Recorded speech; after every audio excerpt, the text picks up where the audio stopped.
করতেছে, অনেকেই জয়েন করতেছে। 1 মিনিট 2 মিনিট আগে জয়েন করে ফেললে ভালো, তাহলে আমি তো অ্যাটলিস্ট 5 মিনিট আগে জয়েন করার চেষ্টা করি। অনেক দ্রুত আসতেছে, অনেকেই জয়েন করতে দেখতে পাচ্ছি। সাইফুল ইসলাম, আপনার কি অবস্থা? পড়াশোনা এটা বোঝা যাচ্ছে আমাদের ক্লাসগুলো? আলহামদুলিল্লাহ ভালো বুঝতেছেন, ভালো বুঝান স্যার। আলহামদুলিল্লাহ। আপনি কি জবে নাকি student full time? Sir job করতেছি স্যার। আচ্ছা, কোথায় আছেন? আমি একটা প্রাইভেট কোম্পানিতে আছি, হেড অফিসে।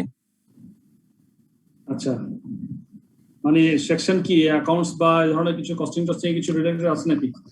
জি স্যার, আমাদের হচ্ছে অ্যাকাউন্টস, আমাদের কোম্পানিটা হচ্ছে কনস্ট্রাকশন কোম্পানি, ওদের হচ্ছে যে আবার ড্রেজিং কোম্পানি আছে, তো এই প্রজেক্ট বেস কস্টিং করা হয় স্যার। Fantastic fantastic. এবার আমি ঠিক আছে, তাহলে আমরা জি বলেন। এগুলো অনেক মানে খুব ভালোভাবে কাজে লাগাতে পারতেছি স্যার। আর আমার হচ্ছে যিনি সিএফও, উনি আবার হচ্ছে সিএ হোল্ডার, তো এই ক্ষেত্রে কোনো প্রবলেম হলে স্যার খুব কোঅপারেটিভ। মাশাআল্লাহ, ভেরি গুড। কি নাম ওনার? আপনাদের সিএফও সাহেবের নাম কি? বিপ্লব খান। বিপ্লব, আচ্ছা আচ্ছা, গোপালগঞ্জের স্যার। ঠিক আছে, আমরা তাহলে জি গোপালগঞ্জের। গোপালগঞ্জের, আচ্ছা আচ্ছা। তো আমি তাহলে স্ক্রিন শেয়ার করতেছি। স্ক্রিনটা যদি আপনারা দেখতে পান আমাকে একটু বলবেন।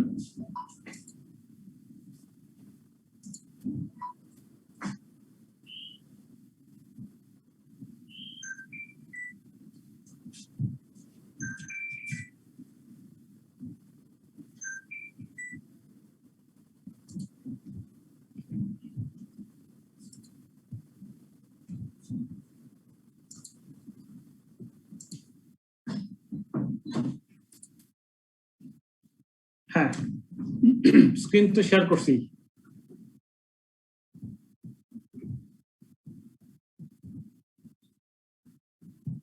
স্ক্রিনটা শেয়ার করছি, আপনারা দেখতে পাচ্ছেন? জি স্যার, আমরা দেখতে পাচ্ছি। ফাইন,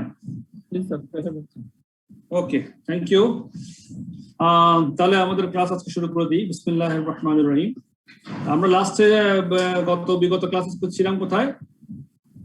এই যে আপনার বাজেটিং ফ্রেমওয়ার্ক, এই চ্যাপ্টারটার মধ্যে আমরা শিখে আসছি অনেক কিছু। সেন্সিটিভিটি অ্যানালাইসিস সম্বন্ধে আমরা জানছিলাম। সেন্সিটিভিটি একটু রিভিউ করি। সেন্সিটিভিটি অ্যানালাইসিস, এখানে আমরা কি শিখলাম যে বিভিন্ন ধরনের সিচুয়েশনে, বিভিন্ন ধরনের অ্যাক্টিভিটি লেভেলে বাজেটটা কি হইলে কি ধরনের অ্যাকচুয়ালের সঙ্গে আমরা কম্পেয়ার করতে পারি, সেই জন্য একটা সেন্সিটিভিটি অ্যানালাইসিস বিভিন্ন স্তরে করা। যেমন এখানে আমরা একটা এক্সাম্পল করেছিলাম ওয়ার্স্ট কেস, হ্যাঁ, ওয়ার্স্ট কেস, বেস্ট কেস, আর হচ্ছে গিয়ে এক্সপেক্টেড কেস। এই যে একটা এক্সাম্পল আমরা সেন্সিটিভ করেছিলাম। তো সেই প্রেক্ষিতে আমরা আগে এসেছি, আগে পরে যে expected case, worst case, best case, তিনটা কেসের মধ্যে আমাদের বাজেটটা কি হতে পারে সেটা আমরা নির্ধারণ করে রাখার পরে তারপরে আমরা ফাইনালি গিয়ে কম্পেয়ার করতে পারবো অ্যাকচুয়ালের সঙ্গে। আজকে আমরা দেখবো fixed and flexible budgets. Fixed budget and flexible budgets. Flexible budget সম্বন্ধে গত ক্লাসও একটু টাচ করেছিলাম। তাহলে ফ্লেক্সিবল বাজেটে কি বলেছিলাম যে বিভিন্ন অ্যাক্টিভিটি লেভেলে একটা বাজেট করা। তাহলে ফিক্সড বাজেট একটা কি আর ফ্লেক্সিবল বাজেটের মধ্যে কম্পেয়ারটা কিরকম হতে পারে? A fixed budget contains information on costs and revenues for one level of activity. Fixed বাজেটে আমরা কি করি? একটা লেভেল অফ অ্যাক্টিভিটির জন্য আমাদের সমস্ত কস্ট এবং রেভিনিউ ইনফরমেশনগুলো আমরা বাজেট করি। কিন্তু ফ্লেক্সিবল বাজেটে flexible budget shows the same information, একই ইনফরমেশন দেখাবে, but for a number of different levels of activity.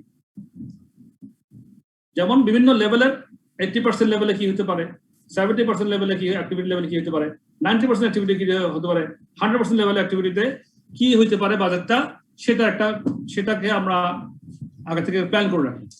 Flexible budgets are useful for both planning purposes and control purposes. এই কথাটা কেন বলছে? ফ্লেক্সিবল বাজেট যে আমাদের প্ল্যানিং পারপোজে এবং কন্ট্রোল পারপোজে ইউজফুল হবে, এই কথাটা কেন আসছে সেটা বুঝি। সেটা হচ্ছে আমাদের মনে করেন অ্যাকচুয়াল রেজাল্টটা দেখা গেল যে আমি যদি 100% ক্যাপাসিটিতে একটা বাজেট ফিক্স বাজেট করে ফেলি, আর অ্যাকচুয়াল রেজাল্টটা গিয়ে দেখা যায় যে আমার ক্যাপাসিটি লেভেল 60% ইউজ করতে পারছি, তাহলে আমি যদি 100% লেভেলে বাজেটের সঙ্গে 60% লেভেলের অ্যাকচুয়ালটাকে যদি আমি লেভেল অফ অ্যাক্টিভিটিকে যদি আমি কম্পেয়ার করতে যাই, তাহলে কিন্তু ওটা ইনফরমেশনটা ইউজফুল হবে না, সঠিক হবে না। সেজন্যই আমার যদি আমি 60% লেভেলে একটা বাজেট করে রাখতে পারতাম ফ্লেক্সিবল বাজেট হিসেবে, তাহলে আমি 60% লেভেল অ্যাক্টিভিটিতে আমার কি বাজেট ছিল এবং 60% লেভেল অফ অ্যাক্টিভিটি আমার কি অ্যাকচুয়াল হয়েছে সেটার সঙ্গে কম্পেয়ার করলে তখন এটা জাস্টিফাইড হয়, তখন আমার কাছে পিওর একটা ইনফরমেশন আমরা তখন পেতে পারি। সেজন্য ফ্লেক্সিবল বাজেট জরুরি। So when preparing a flexible budget, managers are forced to consider the different scenarios and the responses to them. Thus, for a number of different situations, managers will have calculated their costs and revenues. If an unexpected event does occur, changing the level of activity, management will be better prepared. এটা গেল একটা point. আরেকটা point হচ্ছে budgetary control. আপনারা জানেন budgetary control কি? আমরা budget করে রাখি, বাজেট করার পরে আমাদের অ্যাকচুয়ালটার সঙ্গে আমরা মিশে মিলাই দেখে আমরা ত্রুটি বিচ্যুতিগুলোকে রেকটিফিকেশন করে আমরা আগাতে থাকি, সেটা হচ্ছে বাজেটারি কন্ট্রোল ম্যানেজমেন্ট সিস্টেম। তাহলে বাজেটারি কন্ট্রোল ম্যানেজমেন্ট সিস্টেমে budgetary control is the comparison of actual results against budget, where the actual level of activity is different to the expected. Comparisons of actual results against the fixed budget can give misleading results. So মোটামুটি মোরলাস একই রকম অর্থ যে আমার level of activity যেটুকু আমি অ্যাকচুয়ালটা পাইছি, ওটুক actual লেভেলে লেভেল অফ অ্যাক্টিভিটি লেভেলে আমার বাজেটটা কি হওয়া ছিল এবং সেটার সাথে কম্পেয়ার করার জন্যই আমাদের ফ্লেক্সিবল বাজেটটা মোরালি দরকার হয়। তাহলে ফ্লেক্সিবল বাজেট এখানে ইলাস্ট্রেশন দেওয়া আছে কিভাবে করতে পারি আমরা। এই যে এখানে বলা আছে যে বিভিন্ন লেভেলের কোম্পানি, এটা পড়লেই বুঝবেন, এটা এক্সাম্পলটা ইলাস্ট্রেশনটা। A company which uses a just-in-time inventory control system. আচ্ছা, শুনতে পাচ্ছেন তো আমাকে? স্যার, হ্যাঁ, thank you. Okay. A company which uses a just-in-time inventory control system expects to use 4 kg of material to manufacture 1 unit of its product. However, the price per kg is uncertain. The supplier will offer discounts based on the amount of materials purchased as follows. তাহলে আমার 4 KG করে material লাগে, প্রাইসটা হচ্ছে uncertain এবং সাপ্লায়ারের কিছু offer আছে, পারচেজের উপরে অফার আছে। কি offer? For orders for 10,000 kgs or fewer the price will be 20 টাকা পার কেজি। যদি 10,000 কেজি কিনি বা তার চেয়ে কম কিনি তাহলে আমার প্রাইস পড়বে 20 টাকা করে per kg. For orders exceeding 10,000 kgs the price will be 18 টাকা পার কেজি। যদি 10,000 কেজি উপরে হয় তাহলে 18 টাকা। and for orders 20,000 or more, যদি আমার 20,000 কেজির উপরে কিনি তাহলে আমার প্রাইস পড়বে 15 টাকা করে কেজি। এটা সাপ্লায়ার আমাকে অফার দিয়েছে। এখন the company has used this information to produce a range of flexible budget. দেখেন এখানে কিন্তু একটা আনসার্টেনিটি আছে, প্রাইসের আমার আনসার্টেনিটি আছে। এক একটা লেভেলে এক এক রকম প্রাইস। 10,000 কেজিতে 20 টাকা, এর উপরে হলে 18 টাকা, 20,000 উপরে হলে তাহলে 15 টাকা। সুতরাং এখানে একটা অনেক বড় একটা ফারাক হয়ে যায়।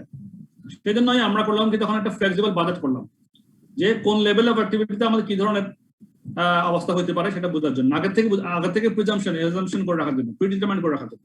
প্রোডাকশন কি? 2,000 ইউনিটস, 3,000 ইউনিটস, 4,000 ইউনিটস, 5,000 ইউনিটস, আমি 4টা লেভেলে আমরা একটা ফ্লেক্সিবল বাজেট করলাম। এটা একটা ভেরি সিম্পল উদাহরণ। তাহলে ম্যাটেরিয়াল ইস্যুতে আমার 4 কেজি করে, 2,000 এর জন্য লাগবে 8,000 কেজি, 3,000 এর জন্য লাগবে 3 4 12,000 কেজি, 4,000 এর জন্য লাগবে 4 4 16,000 কেজি, 5,000 এর জন্য 20,000 কেজি। তাহলে প্রাইসটা এখন এবার দেখেন, কস্ট পার প্রাইস ওখানে যদি আমার 8,000 কেজি 10,000 কেজি নিচে হয় তাহলে 20 টাকা করে, তাহলে 8,000 কেজির জন্য 20 টাকা করে। এরকম করে 12,000 কেজি হলে 18 টাকা, এই 18 টাকা, কারণ 10,000 কেজির উপরে হলে 18 টাকা প্রাইস। আবার 16,000 কেজি, তার মানে এটা এই 18 টাকার প্রাইস, এটাও তাই। আবার 20,000 কেজি হলে আমার 15 টাকা প্রাইস। এভাবে করে আমি প্রাইসটা আমি বাজেট করলাম যে 1,60,000, 2,16,000, 2,88,000, এটা থেকে গুণ করলাম 3 লাখ। এভাবে করে আমরা একটা ফ্লেক্সিবল বাজেটটা পারচেজের উপরে করলাম। স্যার এখানে ইউনিট কিভাবে আসছে স্যার? জি, এবার আমাদের কিছু ওই পার্টটা শেষ, কেমন? অল্টারনেটিভ কিছু অ্যাপ্রোচেস অফ বাজেটিং আছে। alternative কিছু approaches of budgeting. এটা আমরা একটু দেখি, শর্টলি যাব, এখানে আর তেমন বিশেষ কিছু জানা নেই, যে একটা অ্যাক্টিভিটি বেস কস্টিং আছে, জিরো বেস কস্টিং এর কভার, আর হচ্ছে ইনক্রিমেন্টাল বাজেটিং। তো প্রথমটা হচ্ছে কি ইনক্রিমেন্টাল বাজেটিং। এটা হচ্ছে আমরা কিছু এখন আমরা জানবো অল্টারনেটিভ অ্যাপ্রোচেস টু বাজেটিং।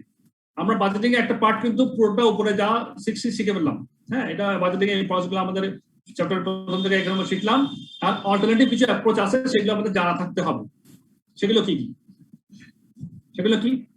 একটা হচ্ছে ইনক্রিমেন্টাল বাজেটিং। ট্রেডিশনাল অ্যাপ্রোচে কি করি আমরা? The traditional approach to budgeting is to take the previous year's budget and to add on a percentage to allow for inflation or other cost increases.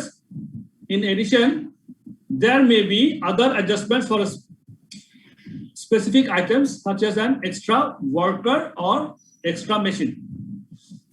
এটা হচ্ছে incremental budgeting. মানে আমরা সাধারণত traditional অ্যাপ্রোচে এটাই দেখে আসছি যে বাজেট করার সময় আমরা আগের বছরের যে বাজেট ছিল, প্রিভিয়াস বাজেটটা, সেটার উপর নির্ভর করে আমরা কিছু একটা পার্সেন্টেজ নির্ভর করে, যেমন মনে করেন আগের বছরের যা সেলস ছিল তার 10% বৃদ্ধি হবে সেলস, তারপরে ওই অনুযায়ী আমার অন্যান্য বাজেটগুলো, purchase budget, material usage budget, production budget, labour cost budget, এগুলো সবগুলো তখন ওইটার উপর নির্ভর করে। মানে একটা নর্মাল একটা পার্সেন্টেজ ইউজ করে বাকিটা আমরা কস্ট ক্যালকুলেশন করতাম। এছাড়া এটার সঙ্গে আমরা কিছু স্পেসিফিক আইটেমের জন্য যে এক্সট্রা ওয়ার্কার লাগে বা এক্সট্রা মেশিন কিনতে হবে, ওইগুলো অ্যাডজাস্টমেন্ট করতাম। এটি হচ্ছে আমার ইনক্রিমেন্টাল বাজেটিং এর আমাদের অ্যাপ্রোচ, ট্রেডিশনাল অ্যাপ্রোচ। কিন্তু আরো কিছু অ্যাপ্রোচ এখন আছে। এখানে আমাদের further experience fairly small changes are made. সেক্ষেত্রে কি করতাম আমরা? আমাদের চেঞ্জেস গুলো খুব স্মল ছিল। Fairly small changes are made to current year's budget. For example, adjustments might be made to allow for a planned increase or decline in sales volume, for inflation increases in sales price and cost.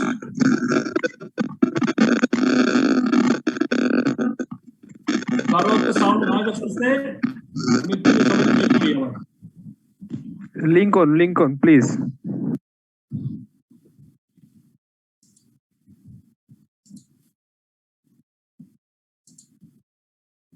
হ্যাঁ, তারপরে a check is then made to ensure that the budget produced in this way meets the performance targets of the organization.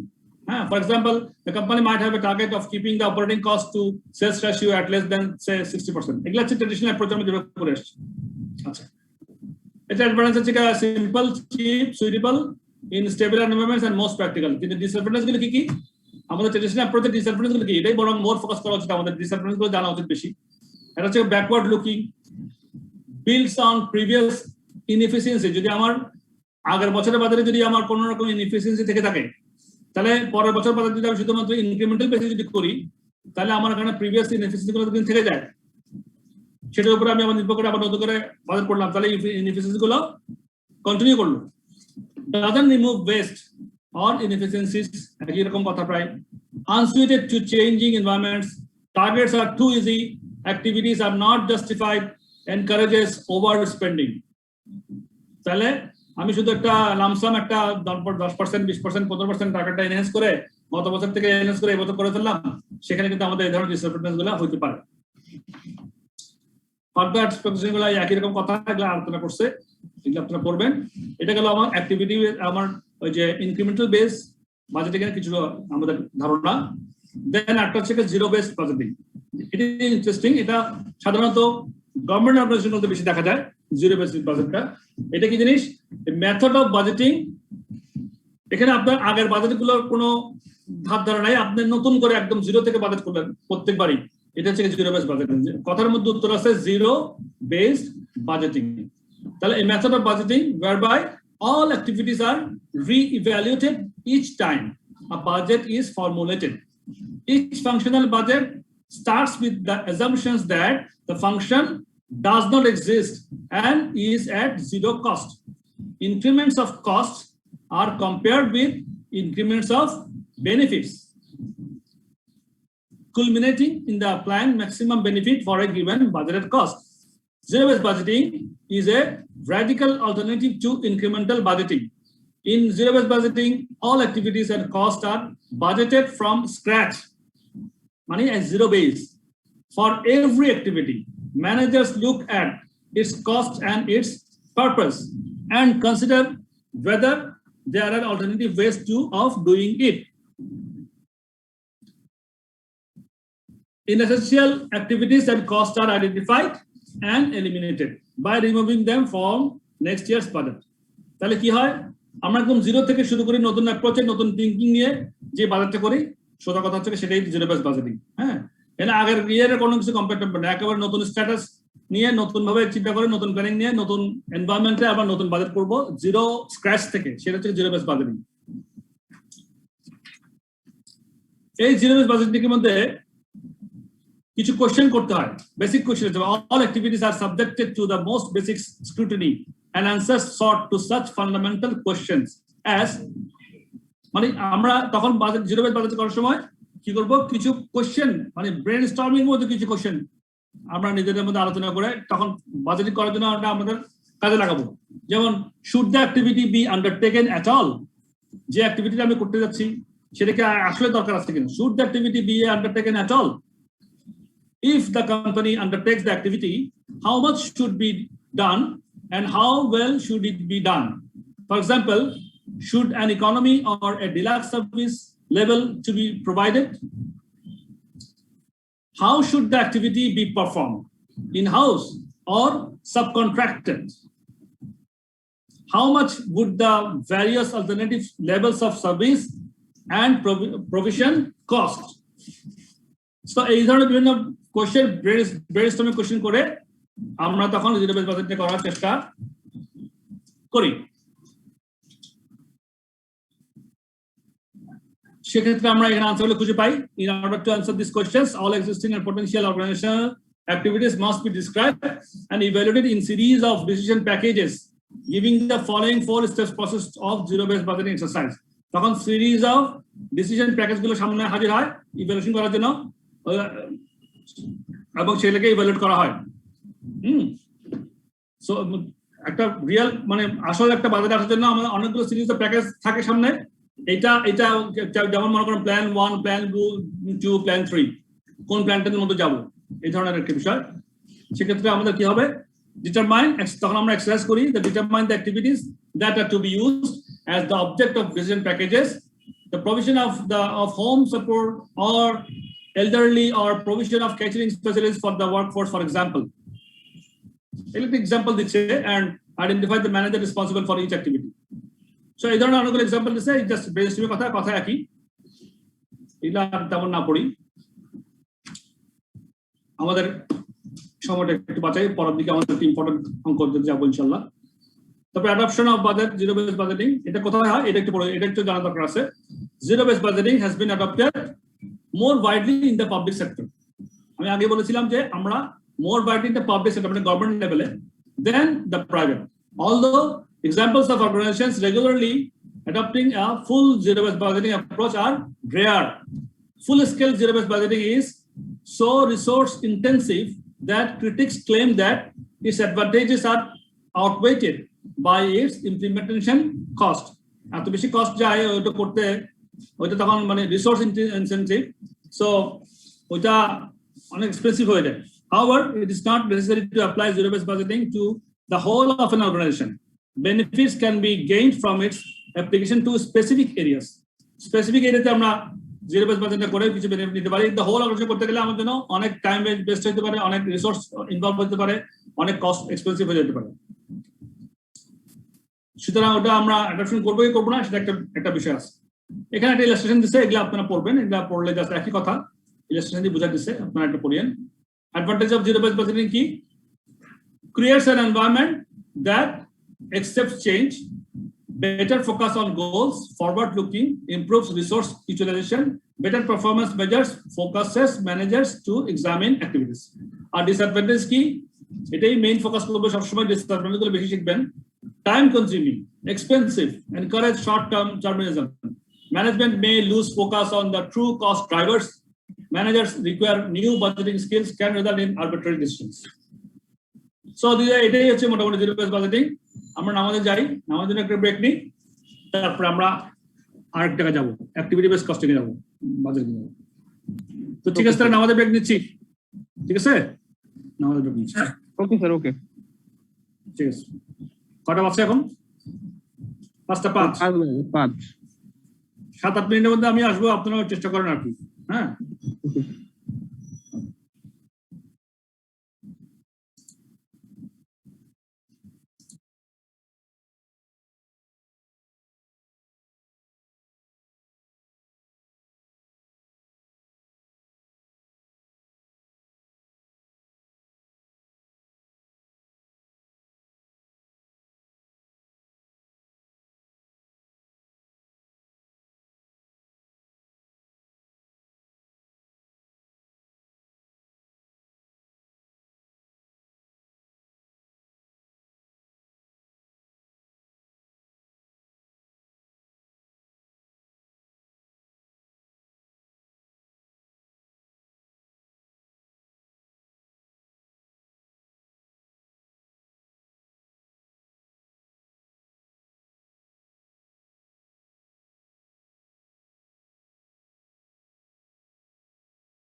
আচ্ছা আমি এসে গেছি। আমি আপনার কি আসছেন নামাজ শেষ করে আসছেন? Yes, sir. Done. Namaz পড়া। জি স্যার জি স্যার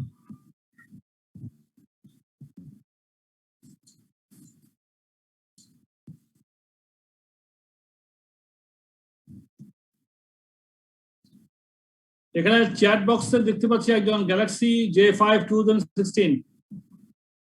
আপনার কি প্রবলেমটা সলভ হয়েছে? আপনি বলছিলেন ফ্লেক্স বাজেটে ম্যাটেরিয়ালের 20,000টা কিভাবে হইলো? আশা করি বুঝতে পারছেন। ও একজন তো অ্যান্সার দিয়ে দিচ্ছে 50,000 ভাগ 60,000 ইনটু 24,000 পাওয়ার। আছেন নাকি গ্যালাক্সি 5? নাম তো নাই। হ্যালো স্যার ঈদের আগে আমাদের ক্লাস কয়টা হইতে পারে? সরি, ঈদের আগে আর ক্লাস কয়টা হইতে পারে আমাদের? বৃহস্পতিবার কি হবে স্যার? ঈদের আগে হবে, ক্লাস হবে আমাদের, শেষ পর্যন্ত ক্লাস করবো আমরা ইনশাল্লাহ। অসুবিধা কি? বৃহস্পতিবার মানে ঈদের আগের দিন নাকি এটা? জি স্যার ঈদের দিন হইতে পারে। ঈদ হইতে পারে। হ্যাঁ বৃহস্পতিবার তো ঈদও হইতে পারে স্যার। ঈদের তাহলে যে ঈদের দিন তার ক্লাস হবে না, তাই না? ঈদের আগের দিন পর্যন্ত ক্লাস করতে তো কোনো অসুবিধা নেই আমাদের, অনলাইনে ক্লাস হবে, অসুবিধা কি? হ্যাঁ হ্যাঁ সেটা। আচ্ছা সবাই নামাজ পড়ে আসছেন কি না আমাকে একটু বলতে হবে ভাই। স্যার আসছি স্যার। আসছেন সবাই? আর যদি একদিন বলেন আসছেন তাহলে আমি সাহস পাই।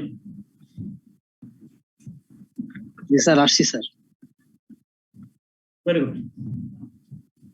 তাহলে মোটামুটি আমরা ইনক্রিমেন্টাল বেস বাজেটিং পাইলাম, জিরো বেস বাজেটিং পাইলাম। আরেকটা হচ্ছে এখন জানবো সেটা হচ্ছে activity base budgeting. Activity base বাজেটিংটা আমরা অ্যাক্টিভিটি বেস কস্টিং করছিলাম, মনে আছে আপনাদের? চ্যাপ্টার 5 নাকি chapter 6? Chapter 5 activity base costing করছিলাম, মনে আছে? জি স্যার আছে। গুড। তাতে আমরা কি করছিলাম? কস্ট পুল, কস্ট ড্রাইভ, দুটো কথা করছিলাম। মানে খাত নির্ধারণ করছিলাম, অ্যাক্টিভিটি গুলো খাতে খাতে ভাগ করছিলাম, বিশেষ করে ভ্যারিয়েবল ওভারহেডের ক্ষেত্রে। ঠিক ওই কনসেপ্টটাই, ওই কস্টিং এর কনসেপ্টটা দিয়েই আমি যে বাজেটিং করবো সেটা হচ্ছে অ্যাক্টিভিটি বেস কস্টিং। এটা একটা ফ্যান্টাস্টিক একটা বিষয়, এটা রিয়েলি গুড। এখানে কি হয়, in a manufacturing business budgeting or direct cost is relatively straightforward. সাধারণত আমরা ডাইরেক্ট কস্ট, ম্যাটেরিয়াল, ডাইরেক্ট লেবারটা স্ট্রেট খুব তাড়াতাড়ি আমার প্রোডাকশনের উপর ভ্যারি করে আমরা অ্যাজিউম করে আমরা কস্টিং করে ফেলতে পারি, বাজেট করে ফেলতে পারি। কিন্তু budgeting for overhead cost is not so simple. Traditionally, there has been a tendency to take an incremental approach in budgeting for overhead cost and prepare next year's budget, but by simply adding a percentage on the current year budget to allow for inflation. Zero-based budgeting is one method of bringing greater discipline to the process of budgeting for overhead activities and cost. Another method is activity-based budgeting. তাহলে মোটামুটি কথা হচ্ছে অ্যাক্টিভিটির উপর কে আমি নির্ভর করে budgeting করব overhead গুলোকে, সেটা হচ্ছে activity based budgeting. As its name should suggest, activity based budgeting takes the similar approach to activity based costing. ওই activity based costing যেটা আমি একটু আগে বললাম, সেই ওই অ্যাপ্রোচ নিয়ে আমরা activity based বাজেটিং করব। ABB is defined as a method of budgeting based on an activity framework and utilizing cost drivers data in the budget setting and variance feedback processes. Whereas zero-based budgeting is based on budgets, decision package prepared by responsibility center managers. And activity-based costing, ABB is activity-based budgeting is based on budgeting for activities. Activity অনুযায়ী আমরা budget করব। The basic approach of ABB is to budget the cost for each cost pool and activity. The cost driver for each activity is identified. A forecast is made of the number of units of the cost driver that will occur in the budget period. And the given estimate of the activity level for the cost driver, the activity cost is estimated where appropriate, a cost per unit of activity known as a cost driver rate is calculated. যেটা আমরা activity based cost এ যেভাবে করেছিলাম cost driver rate ঠিক ওর করে আমরা budgeting করার ক্ষেত্রে activity based cost দিই একই রকম ভাবে। এখানে একটা উদাহরণ দিছে, উদাহরণের মধ্যে আপনারা activity based costing সম্বন্ধে একটু activity based budgeting সম্বন্ধে একটু ধারণা পাবেন। ইলাস্ট্রেশন দিছে, consider the following example, একটা এক্সাম্পল দিছে। এক্সাম্পলে বলতেছে Septran operates two rail services, railway company নাম হচ্ছে Septran। দুই ধরনের রেলওয়ে সার্ভিস, রেলওয়ে ওরা রেল সার্ভিস দেয়। একটা হচ্ছে the Northern Line operated for 20,000 hours last year, it had 200 full-time staff. আর হচ্ছে the Southern Line operated 39,000 hours last year, it had 300 full-time staff. 8 trained staff are needed for each journey on both lines. The total overhead for indirect wages was $39 million. Next year, the government want to promote greater use of train services in the north of the country. Septran expect this to result in approximately 10,000 more journey hours for the Northern Line. Because of transfers between services and other knock-on effects, this is also likely to result in an extra 5,000 journey hours for the Southern Line also. The company wants to use an ABB approach to budget for the indirect wages cost next year. And next year budget করবে, ওই company বলছে আমরা ABB approach এ বাজেটটা করব। তাহলে ABB approach এ budget করতে হলে আমরা activity based budgeting, তাহলে activity based হলে আমরা activity গুলো কি কি সেগুলো আমরা আইডেন্টিফাই করব, তারপর কস্ট পুল, কস্ট ড্রাইভার ওগুলা হিসাব করে রেট বাই করব, তারপর রেট অনুযায়ী আমরা বাজেটটা করব। Simple method. The approach গুলো দেখি যে একটা স্টেপ মানে কি করব। Firstly the company need to determine how cost should be allocated to each service effectively becomes a cost pool, যেটাকে cost pool বলবো আমরা। This might be the number of journeys or the number of full-time employees. For indirect wages, Septran believe that the number of full-time staff would be the most appropriate way to allocate cost to each cost pool. তাহলে Septran বলতেছে যে না, আমরা cost pool অনুযায়ী আমরা number of স্টাফকেই ধরতে পারি cost pole হিসেবে। Step 2, the total overheads are then allocated, যেটা আমরা অ্যাক্টিভিটি বেস কস্টিং এ যেভাবে করছিলাম ঠিক একই স্টেপে, কিন্তু এখানে আমরা বাজেটিং করছি। যখন আমরা কস্টিং মেথড শিখছি, এরা ওই কস্টিং মেথডকে অ্যাপ্রোচটা কাজে লাগায় কিভাবে বাজেটিং করব সেটা আমরা একটা আইডিয়া নিচ্ছি এখান থেকে। স্টেপ 2 তে তাহলে কি হবে, the total overheads are then allocated to each cost pool on this basis. তাহলে আমার দুইটা বেসিক লাইন, একটা নর্দার্ন লাইন, একটা সাউদার্ন লাইন। আমার টোটাল ছিল $39 মিলিয়ন এখানে বলা আছে, খরচ হয়েছিল গত বছর। এই যে the total overhead for indirect wages was $39 million. তাহলে 39 মিলিয়নকে আমার একটাতে 200 এমপ্লয়ি, একটা 300 এমপ্লয়ি। দেখেন নর্দার্নে আমার 200 ফুল টাইম স্টাফ আর সাউদার্নে 300 ফুল টাইম স্টাফ। এই অনুযায়ী আমি কি করব, এখন আমি এটাকে অ্যালোকেট করে দিচ্ছি। ওভারহেডকে আর দেন অ্যালোকেটেড। তাহলে ইনডাইরেক্ট ওয়েজেস থেকে স্প্লিট 200 ইনটু 300, 39 মিলিয়নকে 2:3 দিয়ে ভাগ করলে 15.6 মিলিয়ন আর 23.4 বিলিয়ন আমরা কি করলাম, ওভারটাকে অ্যালোকেট করে দিলাম। এবার step 3, company then need to determine the cost driver. Septran believe that the cost is driven by the number of journey hours in operation. এখন Septran বলছে না জার্নি আওয়ার উপর অপারেশন যেটা সেটার উপর করে আমি ভাগ করব, ওটাকে আমি বাজেটিং করব। তাহলে আমার ইনডাইরেক্ট ওয়েজ কস্ট ছিল আমার 20-30, 15.6 মিলিয়ন, 23.4 মিলিয়ন। এবার number of journey hours 20,000 unit, 20,000 ঘন্টা ছিল। এই যে দেখেন 20,000 ঘন্টা লাস্ট ইয়ার ছিল। আর সেপ্টেম্বর নর্দার্নে আর সাউদার্নে ছিল 39,000 ঘন্টা। তাহলে আমার পার ইউনিটে কত, পার জার্নিতে কত, 15.6 মিলিয়নকে 20,000 জার্নি আওয়ার দিয়ে ভাগ করলে 780 পার জার্নি আওয়ার, আর 23.4 মিলিয়নকে 39,000 আওয়ার দিয়ে ভাগ করলে $600 পার জার্নি আওয়ার। এটা হচ্ছে আমার কস্ট ড্রাইভার রেট হয়ে গেল। এবার আসেন স্টেপ 4 এ। এবার বাজেটিং, এবার লাস্ট স্টেপ 4 আমরা বাজেটটা করব নেক্সট ইয়ার জন্য। এগুলো আছে বেসড অন গত বছর। এবার আমি এই অ্যাক্টিভিটির উপর নির্ভর করে আগামী বছরের বাজেটটা করব কি হবে। Then this established cost drivers will then use to prepare the budget for next year. হ্যাঁ, তাহলে নর্দার্ন লাইন কত, সাউদার্ন লাইন কত। নর্দার্ন লাইনে cost driver rate $780 per journey, সাউদার্নে $600 পার ডান নি, তাহলে আমাদের বাজেটের লেভেল অফ অ্যাক্টিভিটি 30,000 ঘন্টা। এই যে 30,000 এখানে আমাদের বাজেট করছি 30,000, এখানে আগে ছিল 20,000, এই বছর হবে আরো 10,000 নেক্সট। এটা নর্দার্নে। আর সাউদার্নে আগে ছিল 39,000, এই বছর আরো 5,000 বেশি হবে, তাহলে 44,000 হবে। তাহলে এই বছরে বাজেট কত, নেক্সট ইয়ার বাজেট কত হবে? নর্দার্নে 30,000 ঘন্টা 780 করে, 30,000 গুণ 780 23.4 মিলিয়ন। আর এখানে 600 সাউদার্নে $600 করে 44,000 ঘন্টা 26.4 মিলিয়ন ডলার। এই হচ্ছে কি budget. The total budget indirect wage cost for next year will be $49.8 billion. 23.4 যোগ 26.4 যোগ করলে $49.8 মিলিয়ন নেক্সট ইয়ারের বাজেট। এটা হচ্ছে অ্যাক্টিভিটি বেসড বাজেটিং, ABB। তো ABB এর অ্যাডভান্টেজ গুলো কি? Useful when overheads are significant, better cost control, better information for management, useful for TQM environments। TQM কথার মানে কেউ বলবেন আমাকে কি ছিল? আমরা কি ছিলাম? TQM, total quality management. Fantastic, total quality management. এই কথাগুলো বারবার আমাদের সামনে আসতেছে পরীক্ষাতে, কিন্তু এই ধরনের শর্ট কোশ্চেন আসবে। TQM সম্বন্ধে আসতে পারে, JIT সম্বন্ধে আসতে পারে, ইভেন কি ABB বলতে পারে। What is ABB?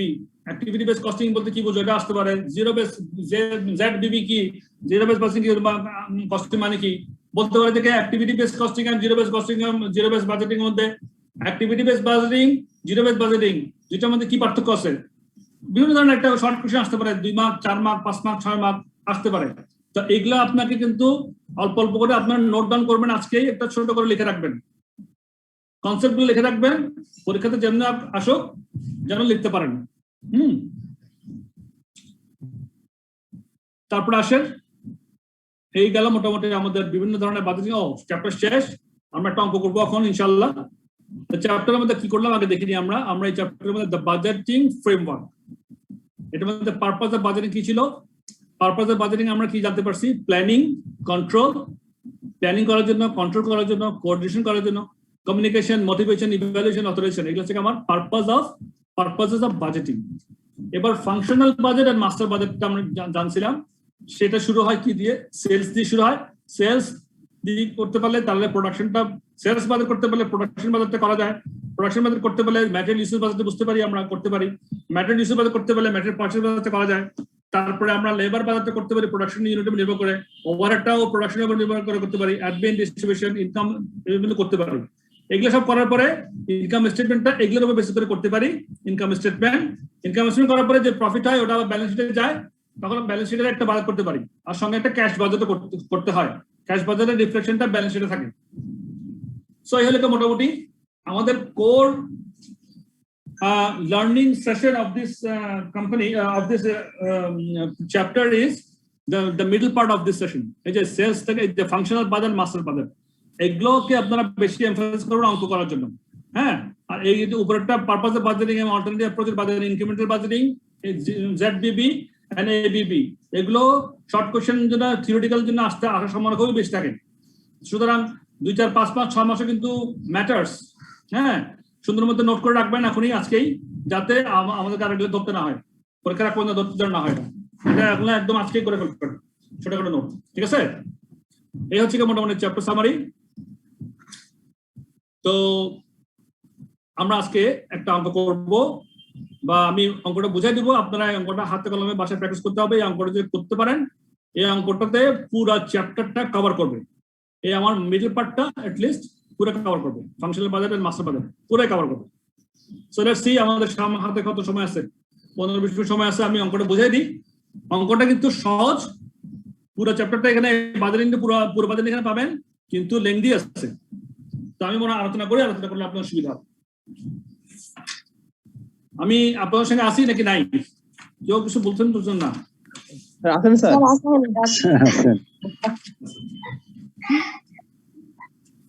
না, আমি শুধু বক বক করতেছি, মানে আপনারা কি বোর ফিল করতেছেন কেন সেটাও বুঝতেছি না, বুঝছেন না? মাঝে মাঝে মনে হয় যে কি বলতেছি এটা কি বলতে পারতেছি না, বলতে পারতেছি না। হ্যাঁ, ভালো শ্রোতা তো নিরিবিলি শুনতেছি। আলোচনা আগলে এগুলো সব কনসেপচুয়াল বিষয়, আমি যত বলবো আপনারা যতটুকু নিতে পারেন আর কি। আর বলার ক্ষেত্রেও আমার চেষ্টা করি সবকিছু যেন আনতে পারি আর কি কথাগুলো। এই প্রশ্নটা আমরা পড়বো, আলোচনা করব, সমাধানটা আপনারা বাসায় করবেন। আমি পুরো অঙ্কটা ইনশাল্লাহ দেখি রিভাইজ করে দিচ্ছি, আপনাদের রিভিউ করে দিচ্ছি। আপনারা বাসায় অবশ্যই হাতে কলমে 2-3 বার করবেন অঙ্কটা। ইনশাল্লাহ এই চ্যাপ্টারটা ক্লোজ এই অঙ্কের মধ্যেই, ঠিক আছে? Hash makes 2 products, P1 and P2. Sales for next year are budgeted at 5,000 units for P1, 1,000 units for P2. Planned selling prices are 230 টাকা and 300 টাকা respectively. তার মানে 230 টাকা P2. P1 এ 230 টাকা, P2 sir. P2. P1 এ 230 টাকা করে sales price, P2 300 টাকা 300 করে সেলস প্রাইস, ঠিক আছে? এটা হয়ে গেল। এরপরে বলতেছে কি Hash expects to have the following opening inventory and required closing inventory levels of finished products. তার মানে কি following inventory, এখানে যদিও বলছে expects the opening inventory, সাধারণত কিন্তু expect opening inventory হয় না, opening inventory সাধারণত কিন্তু অঙ্কে দেওয়া থাকে, ওটা অ্যাকচুয়াল ফিগারটা দেওয়া থাকে। বাট এনিওয়েজ এটা আমরা একটা অঙ্ক করার জন্য ধরলাম, এক্সপেক্ট মানে এটা আর জন্য ধরলাম আর কি। হ্যাঁ, তাহলে ওপেনিং ইনভেন্টরি 100 P1 এ, P2 তে 50, আর রিকোয়ার্ড ক্লোজিং ইনভেন্টরি মানে at the end of the year, ওটাই তো রিকোয়ার্ড ক্লোজিং ইনভেন্টরি। কি চাই আমার ক্লোজিং ইনভেন্টরি, কি করতে চাই? P1 এ করতে চাই 1100 ইউনিট, P2 তে রাখতে চাই 50 ইউনিট, এভাবে আমি এটা প্ল্যান করতেছি। এটা হচ্ছে ফিনিশ প্রোডাক্ট। এবার আসেন, each product goes through two production processes, whiteling and fettling. আচ্ছা, দুইটা প্রসেস আছে, একটা হোয়াইটলিং এন্ড fettling.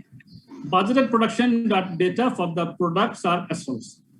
এখন প্রোডাকশন ডিটেইলস গুলো দিচ্ছে কি এখান থেকে আমাদেরকে মাথায় নিয়ে যেতে হবে ইনফরমেশন গুলো, যাতে আমরা পরবর্তীতে বাস্তবায়িত করতে অসুবিধা না হয়। আচ্ছা, আমি এই ফাঁকে একটু প্রথমে আমাদের রিকোয়ারমেন্ট গুলো একটু দেখে নিই। আমরা রিকোয়ার্ড কি বলছে যে for the budgeted period prepare sales budget, production budget, material usage and material purchase budget, direct labor cost budget, machine utilization budget, production cost budget, budgeted income statement, budgeted statement of financial position or balance sheet at the end of the period. So এগুলো হচ্ছে আমাদের requirement, ঠিক আছে? এগুলো মাথায় রাখেন। দেখ, এখন প্রোডাকশন ডাটা দিচ্ছে আমাদেরকে, সেলসটা পাইলাম ডাটা। এবার প্রোডাকশন ডাটা দিচ্ছে কি আমাদের ফিনিশ প্রোডাক্টসের কি র মেটেরিয়াল এক্স লাগে, P1 এ 12 কেজি, P2 তে 12 কেজি। র মেটেরিয়াল ওয়াই লাগে, P1 এ 6 কেজি, P2 তে 8 kg. Direct labour per unit লাগে 8 টাকা per hour, direct hour P1 এ 8 ঘন্টা, P2 তে 12 ঘন্টা। মেশিন আওয়ার হোয়াইটলিং এ লাগে 5 ঘন্টা, P2 তে 8 ঘন্টা। মেশিন আওয়ার ফেটলিং এ P1 এ লাগে 3 ঘন্টা, P2 তে লাগে 4 ঘন্টা। তাহলে মেশিন আওয়ার আমার দুইভাবে দেওয়া আছে, লেবার আওয়ার দেওয়া আছে একটা, র মেটেরিয়াল দুইটা আছে এক্স এন্ড ওয়াই দুইটার এবং কোয়ান্টিটি দেওয়া আছে। এবার প্রাইস, র মেটেরিয়াল ইনভেন্টরিজ বলা আছে। র মেটেরিয়াল ইনভেন্টরি আমি এক্স এবং ওয়াই দুটো র মেটেরিয়াল, আমার ওপেনিং ইনভেন্টরি আমার 5000 এক্স আর ওয়াই হচ্ছে 5000 একই। প্ল্যান্ড ক্লোজিং ইনভেন্টরি, তার মানে আমি প্ল্যান করতেছি যে এন্ড অফ দ্য ইয়ার আমি কি ক্লোজিং ইনভেন্টরি রাখতে চাই। এটা কেন, এটা তো আপনারা জানেন, আগে হিসাব করছিলাম আমরা কেন এটা আমাদের প্ল্যান ক্লোজিং ইনভেন্টরি দরকার হয়। তাহলে plan closing inventory 6000 1000। Standard rate and prices, এবার প্রাইস দিয়ে দিচ্ছে আমাদের direct labour rate per hour 60 টাকা করে। এই যে ডাইরেক্ট লেবার এখানে বলা আছে কত, ডাইরেক্ট লেবার আওয়ার্স 8 ঘন্টা 12 ঘন্টা, তাহলে পার আওয়ার রেট দেওয়া 60 টাকা করে। 756 712 84। তাহলে আমাদের এখানে যাবে সেটা material X and Y price, material X এর প্রাইস 2 টাকা করে কেজি, ওয়াই এর প্রাইস 5 টাকা করে KG.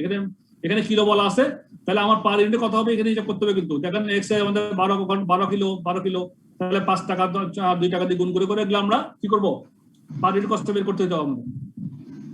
You should assume that the following production overhead absorption rates have already been established.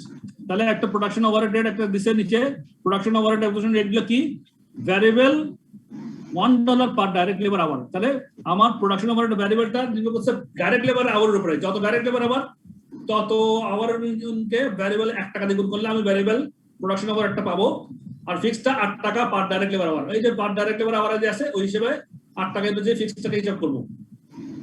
এবার বাজেটের অ্যাডমিনিস্ট্রেশন এন্ড মার্কেটিং ওভারহেডস আর 2,25,000। এটা হচ্ছে পরে প্রোডাকশন না, কিন্তু এটা মার্কেটিং এন্ড অ্যাডমিনিস্ট্রেশন ওভারহেড। এটা কেন দিছে, এটা তো আমরা প্রোডাকশন থেকে বের করে সবকিছু করে গ্রস প্রফিট থেকে বিয়োগ করলে আমাদের যেটা বের হবে এটা কি বের হবে, নেট প্রফিট বের করার জন্য দিছে এটা। বাজেটের অ্যাডমিনিস্ট্রেশন এন্ড মার্কেটিং ওভারহেডস এটা আমার প্রোডাকশন রিলেটেড না, তাহলে নেট প্রফিট বের করার সময় এটা লাগবে কাছে। The opening in the statement of financial position is expected to be as follows. এখন opening statement দিয়ে দিছে এটা যদিও এক্সপেক্টেড বলছে, বাট অঙ্কের মধ্যে কিন্তু অরিজিনালটাই বলার কথা আর কি। যাই হোক, এখানে এক্সপেক্টেড বলছে।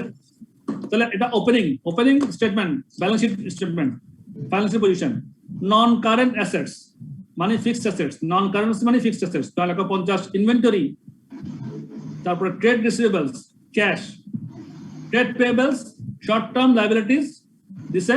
তাহলে আমার নেট কারেন্ট অ্যাসেট এগুলা থেকে 3,51,000 থেকে 1,10,000 বিয়োগ করছে, নেট কারেন্ট অ্যাসেটস 2,41,000। তাহলে নন current assets 9,50,000, net current assets 2,41,000, তাহলে নেট অ্যাসেটস হচ্ছে 11,91,000, 11,91,000। এটা ব্যালেন্স শিট। নেট অ্যাসেট মানে ইকুইটি, আমার ক্যাপিটাল অ্যামাউন্ট কিন্তু বরাবর এটা হচ্ছে কি আপনার ওই ক্যাপিটালের এই 1,11,000 টাকা net asset. Even non-current assets in the statement of financial positions are expected to increase by $40,000. এবার বলতেছে এগুলা এই ইনফরমেশন হচ্ছে কি আমার নেক্সট ইয়ারের জন্য। আমার তো এই ইনফরমেশন গুলো উপরে যে বাজেট আমাকে যে ফাইন্যান্সিয়াল পজিশন দিছে এটা লাস্ট ইয়ারের ছিল। এবার বাজেটের জন্য আমার নন কারেন্ট অ্যাসেট 40,000 টাকা বাড়বে, 9,50,000 টাকা বাড়বে, 40,000 টাকা ইনক্রিজ করবে। But no change is expected in trade receivables, trade payables and other short term liabilities. তাহলে ট্রেড রিসিভেবল 2,60,000 টাকা কোনো চেঞ্জ হবে না, তারপরে ট্রেড পেয়েবল 86,000 টাকা কোনো চেঞ্জ হবে না, আদার শর্ট টার্ম লায়াবিলিটিস 24,000 টাকা এটাও কোনো চেঞ্জ হবে না। তাহলে আমার এতে কোনো চেঞ্জ নেই। আর ট্রেড রিসিভেবলস ক্যাশে তো আমার চেঞ্জ হবেই, ইনভেন্টরি চেঞ্জ হবেই, সেটা তো আমাদের হিসাবেই আসবে, সেটা আমরা হিসাব করে দেখতে হবে যে আমাদের ক্যাশে কি চেঞ্জ হবে, ইনভেন্টরিতে কি চেঞ্জ হবে, সেটা আমাকে হিসাব করতে হবে। ঠিক আছে না? There are no plans at this stage to raise extra capital by issuing new shares or offering new loans. তাহলে আমার ক্যাপিটাল বাড়ছে না। Company currently has an overdraft facility of $300,000 with its bank. এই কথার মানে কি? Company currently has an overdraft facility. তো বলেন তো what do you mean by overdraft facility? Sir আমার কোম্পানি ব্যাংক থেকে আমার যে জমা আছে তার থেকে এত টাকা বেশি উত্তোলন করতে পারবে। ফ্যাসিলিটি দেওয়া আছে, এটার জন্য একটা পারমিশন যেতে হয়। আপনি যারা ব্যাংকার তারা ভালো বলতে পারবেন, যারা বিজনেস করে তারা বলতে পারবেন যে ব্যাংক থেকে একটা ফ্যাসিলিটি নিয়ে রাখতে হয়, অ্যাপ্রুভ করে রাখতে হয় যে ভাই আমার কাজ করার সময় আমার কিছু লোন লাগতে পারে, কাজ করার সময় ওয়ার্কিং ক্যাপিটাল হিসেবে লাগতে পারে, যে লাগতে পারে কিছু টাকা, আমাকে তুমি একটা লিমিট করে দাও। তখন কোম্পানিতে ব্যাংক থেকে একটা লিমিট হয়ে যায় 5 লাখ টাকা, 10 লাখ টাকা, 20 লাখ, 1 কোটি, 2 কোটি।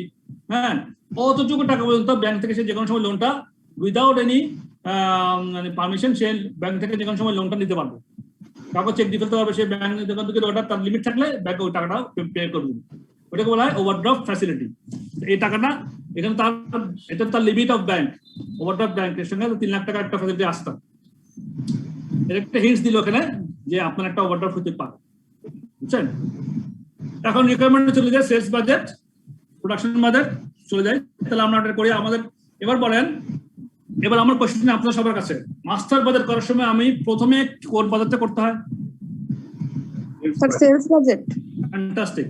সেলস বাজেট করতে পারলে আমি তারপরে নেক্সট স্টেপ কোন বাজেট করব? Production budget. Thank you.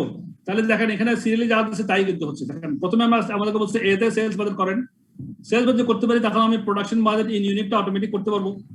সেলসের উপর নির্ভর করে আমার ফিনিশ প্রোডাক্টের ইনভেন্টরি ওপেনিং কি আছে আর ক্লোজিং কি রাখতে চাই, যোগ বিয়োগ করে আমি প্রোডাকশন ইউনিটে বের করবো। তারপর আমি ম্যাটেরিয়াল ওদের প্রোডাকশন ইউনিটে নির্ভর করে ম্যাটেরিয়াল ইউসেজ ইউনিটে বের করবো। ম্যাটেরিয়াল ইউসেজ করার ইউনিটে বের হওয়ার পরে আবার আমি ইনভেন্টরি আমার ওপেনিং ম্যাটেরিয়াল কি আছে, ক্লোজিং কত রাখতে চাই, যোগ বিয়োগ করে আমি ম্যাটেরিয়ালের পারচেসটা তখন আমি ঠিক করতে পারবো। পারচেস ইউনিটে বের করে পারচেস দিয়ে গুণ করবো রেট দিয়ে। এরপরে ডাইরেক্ট লেবারটা প্রোডাকশনের উপর নির্ভর করে বের করবো। মেশিন ইউটিলাইজেশন বাজেটটাও আমি মেশিন তো আওয়ার দেওয়া আছে করতে পারবো। প্রোডাকশন কস্ট বাজেট আর বাজার ইনকাম স্টেটমেন্ট, বাজার স্টেটমেন্ট এগুলোর উপর নির্ভর করে করতে পারবো। এখানে কিন্তু একটা রিকমেন্ড দেওয়া নাই। কি দেওয়া নাই কেউ বলতে পারবেন? আমার প্রোডাকশন কস্ট করার জন্য এখানে একটা রিকোয়ারমেন্ট কিন্তু ওরা বলে দেয় না, কিন্তু সেটা আমাদের করতে হবে। কোন জিনিসটা বলে দেয়? Cash budget.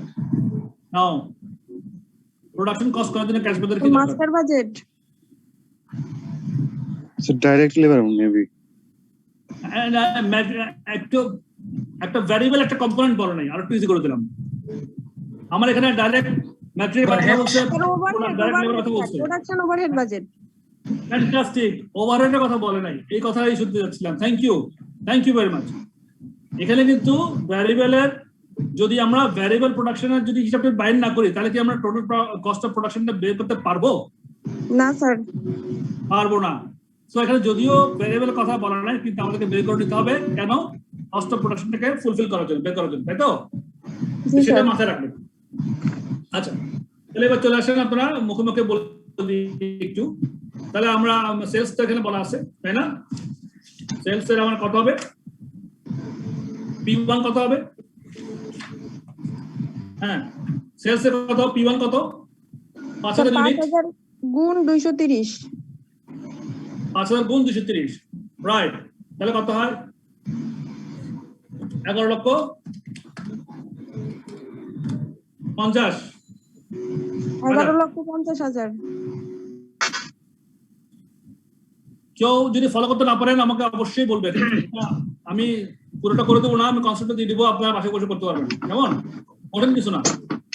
আমার সেলস বাজেটটা করতেছি প্রথমে। সেলস বাজেট করার জন্য আমার 5000 ইউনিট P1 230 টাকা করে গুণ করলে 11,50,000 চলে আসে। P2 তে কত হবে? 1000 ইউনিট 1000 into 300 sir. 300, যা হয় তা, 3 লাখ। যা হয় তা যোগ করে দিবেন, টোটাল আসবে 14,50,000 টাকা। এটা আমাদের সেলস বাজেট হয়ে গেল। সেলস বাজেট পেয়ে গেলাম। এবার আসেন আমরা প্রোডাকশন ইউনিটটা করে ফেলি। কত ইউনিট প্রোডাকশন করতে হবে আমাদের? তাহলে 5000 সেল করব, P1 দেখি আগে। 5000 সেল করব, আর আমার ক্লোজিং স্টক থাকবে 1100। তাহলে টোটাল কত হলো? 6100। আর ওপেনিং আছে বিয়োগ করেন 100। তাহলে আমার প্রোডাকশন ইউনিট কত হবে P1 এ? 6000। বলেন দেখি, 6000। একটু ভেঙে ভেঙে বলেন, সবাই শুনে মতো বলেন, একটা করে বলেন। কেমন 6000 কেমন হইলো? বলেন। যোগ closing stock 1100 minus opening inventory 100। Fantastic, খুব সুন্দর করে বলছেন। তাহলে 5000 যোগ 1000, তাহলে 1100, তাহলে 6100 বিয়োগ 100 ক্লোজিং ওপেনিং। তাহলে আমার 6000 কি করতে হবে? আমাদের প্রোডাকশন করতে হবে। Budget, production budget. P2 তে কত? তাহলে বলেন না, ফটাফট বলে ফেলেন। P2 তে আমার সেলস ইউনিট হচ্ছে 1000 ইউনিট, 1000ই closing stock 50 minus 50 opening stock -50। তাহলে 1000 ইউনিট আমার P2 তে হয়ে গেল। তাহলে প্রোডাকশন ইউনিট পেয়ে গেলাম। এবার আমরা যাব ম্যাটেরিয়াল ইউসেজ এন্ড পারচেজ বাজেটে। 3 নম্বর রিকোয়ারমেন্টে তাইও বলা আছে, সিরিয়ালি ম্যাটেরিয়াল ইউসেজ আমাদের করতে হবে। তাই না বললেও করতে হতো। যদি বলতো মাস্টার বাজার করেন, ইনকাম স্টেটমেন্ট করেন, কিছুই বলা নেই, শুধু ইনকাম স্টেটমেন্ট করতে বলছো, তখন কিন্তু আমাদের হিসাবগুলো করতে হবে। এবার তাহলে আমার ইউসেজে চলে যান। আমার 6000 তাহলে হচ্ছে আমার প্রোডাকশন P1, আর 1000 থেকে প্রোডাকশন P2। তাহলে 6000 জন্য আমার ম্যাটেরিয়াল এক্সটা কত লাগতেছে? P1 হিসেবে করেন, ম্যাটেরিয়াল এক্স কত লাগতেছে? 6000 ইউনিট, 612 72000। 72000। আর আমার ম্যাটেরিয়াল ওয়াই কত লাগতেছে? 12000 ম্যাটেরিয়াল ওয়াই তো ম্যাটেরিয়াল ওয়াইজ 48 না 636,000। 36,000। জি স্যার। হ্যাঁ, ম্যাটেরিয়াল ওয়াই 6টা করে লাগতেছে 6000 এর জন্য 36,000। আর বাকিগুলো গুণ করে দিব। তাহলে 72,000 কে P1 দিয়ে আমি কত টাকা দিয়ে গুণ করব? রেট কত? টাকা 2 টাকা। স্যার বুঝতেছি না স্যার, 72,000 12,000 এটা বুঝতেছি না। হ্যাঁ, আমি বলি শুনুন। তাহলে আমাদের প্রোডাকশন ইউনিট 6000 এবং 1000, এটা কি বুঝছেন? জি স্যার। আচ্ছা, তাহলে আমরা এখন 6000 ইউনিট প্রোডাকশন P1 এবং 1000 ইউনিট P2 করব। এটা আমাদের প্ল্যান। 6000 আমাদের 6000 আমাদের এক ইউনিটে ম্যাটেরিয়াল এক্স লাগে 12 কিলো এবং ম্যাটেরিয়াল ওয়াই লাগে 6 কিলো। 6000 ইউনিটে কত লাগে? 6 12 72,000 কিলো, আর ওয়াই লাগে 36,000। 36,000 কিলো। বুঝলেন এখন প্রশ্ন কত টাকা বলছি? বুঝছেন? জি স্যার। হ্যাঁ, তাহলে 72,000 কিলোর দাম কত? পার কিলোর দাম 2 টাকা করে। 72 দুগুণ 44,000, 1,40,000। আর 36,000 কিলো 5 টাকা করে, 5 36 1,80,000। যোগ করে দেবেন, এভাবে করে আমি ম্যাটেরিয়াল প্রাইসটা পেয়ে যাবো। ঠিক আছে?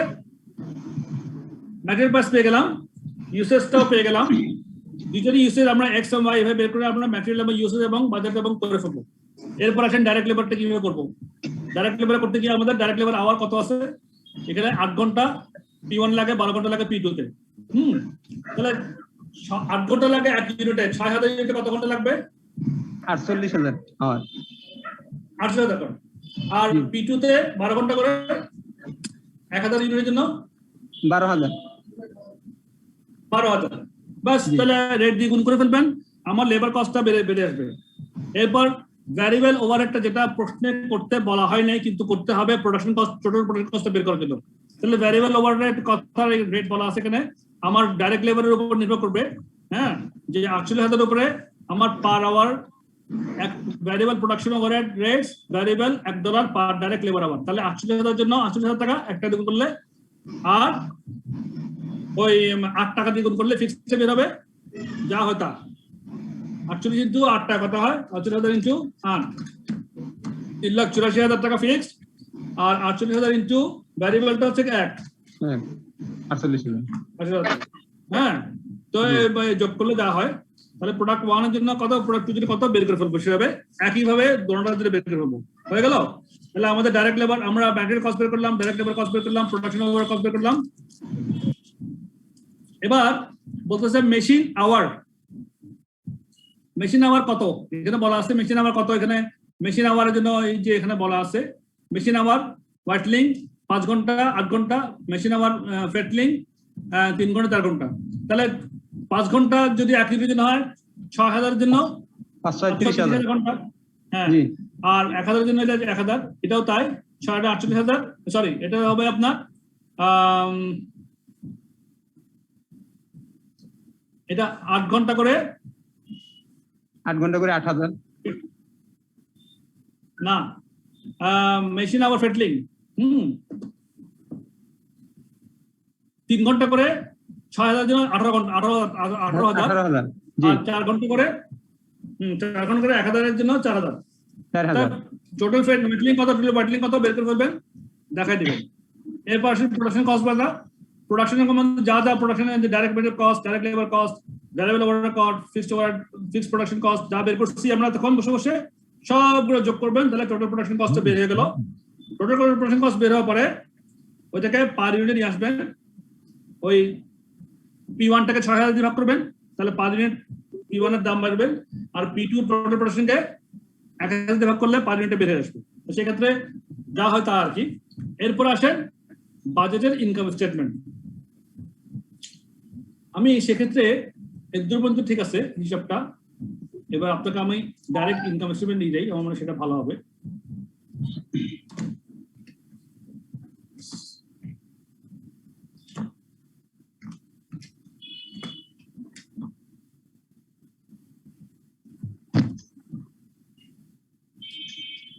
হ্যাঁ, এই যে আমরা যে হিসাবগুলো মুখোমুখি করলাম এতক্ষণ পর্যন্ত, এগুলা আপনাদের যে সলিউশনের মধ্যে আপনারা দেখবেন একই রকম করা আছে। আমি জাস্ট মুখোমুখি বলে দিলাম শর্টলি, বাট আপনারা এগুলা লিখে লিখে না করলে কনফিউশন হবে, পরীক্ষা থেকে কনফার্ম কনফিউশন হবে একদম।